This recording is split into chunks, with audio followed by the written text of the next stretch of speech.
Pauahi Pāki was born on December 19, 1831 in Honolulu to High Chiefs Abner Pāki and Laura Koania. As the great-granddaughter of King Kamehameha I, Pauahi inherited thousands of acres of land, much of it from the estate of her cousin, Princess Ruth Ke'ilikoʻolani. This would form the foundation of a profound educational legacy that would uplift the lahui of Pauahi's day and empower the lahui of our day. From a young age, Princess Pauahi was surrounded by the most powerful ali'i of her time.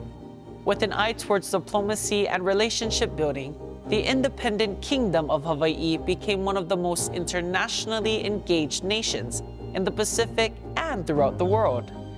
In February of 1843, while Pauahi was attending the Chief's Children's School, Hawaii was illegally occupied by the British. While this occupation lasted only 5 months before sovereignty was restored to the Hawaiian Kingdom, the affair left its mark on the young, impressionable Hawaiian royals.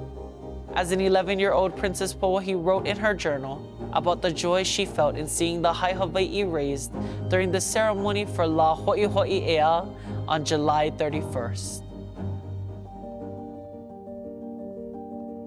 The urgency for Kamehameha to unite the islands was because of the new arrivals of Europeans. His rise to power coincided with the ability of he and his chiefs to negotiate the acquisition of firearms. What Kamehameha understood was military force and power, a foundation for them to be able to defend themselves. However, after he passes away, is the population of the Hawaiian Islands, the Kanaka themselves, are dying by the tens of thousands. What are the strategies for remaining independent under those conditions? It cannot be military.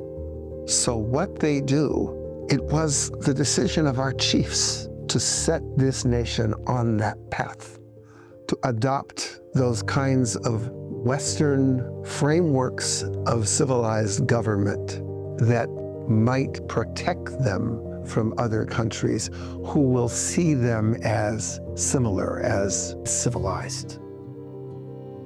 In 1842, Kaʻiwakīloumoku comes up with a plan to get international recognition of his sovereignty, of his independence. So he sends William Richards, Timoteo Ha'alilio, and Sir George Simpson to go off and gain the recognition of Hawaiian independence.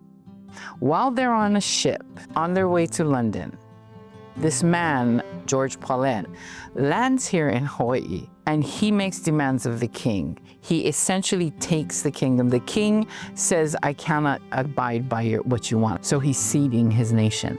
This whole thing plays out for 5 months. All the Hawaiian flags are lowered, British flags are raised, and everything is ruled by the British. On July 31st, Admiral Thomas comes here, he lands here, negotiates with the king.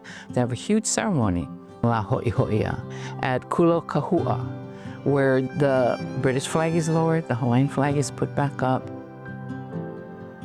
Pauahi is a young girl. Pauahi writes this in her journal, and she draws pictures of a ship and flags, and that was her, what she captured being a young 10, 11-year-old of that day.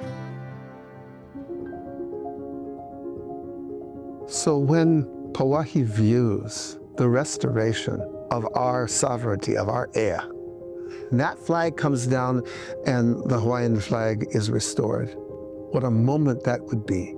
Absolutely provocative moment for a young chiefess to see and realize with great pride what her relative, Kauʻi has done. He has managed to do something that so many other countries were unable to do.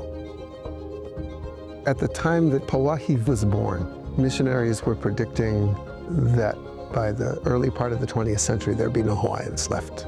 And to consider the fearlessness of meeting a future that appeared so grim, and yet to invest such hope in your people and such faith that we would not disappear, that we would continue to be a lahui into the future.